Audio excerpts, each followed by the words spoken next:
I want to bring on my guest today, Macy Marriott. Thanks for being with me. She's the director of the GlassWall Syndicate, and Elaine Sue. I hope I'm saying that right. She is the Chief Innovations Officer of Material Innovation Initiative. Thank you both for being with me.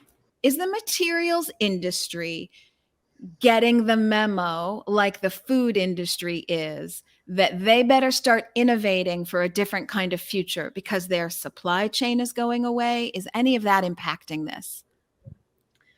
Well, that's a big question, but I think the two main, it is from the consumers as well as, yes, maybe some impact on the supply chain as well. But I think it is really seeing that this is what consumers are asking.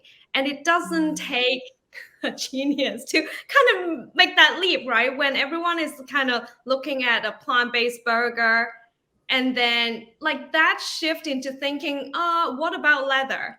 The whys are all the same. The whys of why we need to switch to plant-based burger, they're all the same. It's the same animals being raised the same way. The products that come out of that might go into different streams, into different industries, as you said.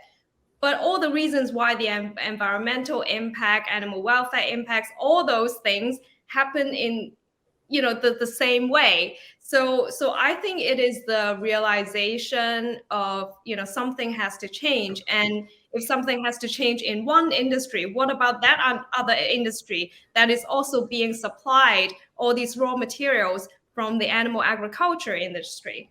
So I think it's just a logical kind of development that it will spread into other industries. I love that you say this, that it's consumer driven, and that consumers, at least from your vantage point, are moving beyond food and saying, oh no, this is actually a lifestyle choice for me. Because once you make the leap from the burger to, I really don't want animal leather in my car. I don't want to sit there with animal leather all day or on my couch or feathers in my couch, etc. You start to realize it's a holistic way of living, or let's say even of seeing the world.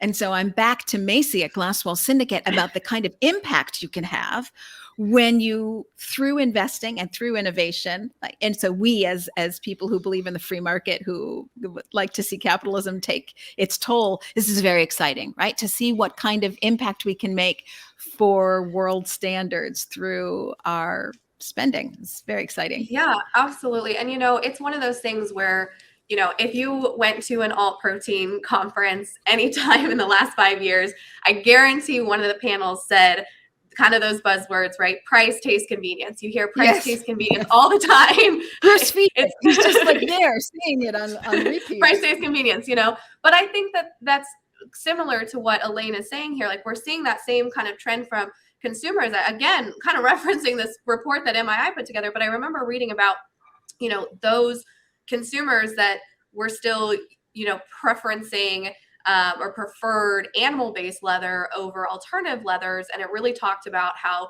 there was an association of animal-based leather being higher quality, the performance was better, all of those things. But these companies, they're working on great products, great performance. They're working on scaling. They're working on price point. So at the end of the day, we expect consumers, especially the younger generation, we've got millennials and Gen Z, that they care about these things. They care about sustainability. They care about animal welfare. So if we can compete on those things, then we're that much closer. And so if investors can fund those early rounds to be able to give them the capital that they need for the R&D to get there, I think it's really exciting for us. Yeah, I would agree that 5 years ago, people thought, oh, well, animal leather is going to be better. It's going to be the higher end. It's going to have more luxury. It's going to be more durable. And I see that really shifting, that people are saying, I just don't want to be associated with the things that are polluting the planet and maybe not aligning with my lifestyle. So I see that shift.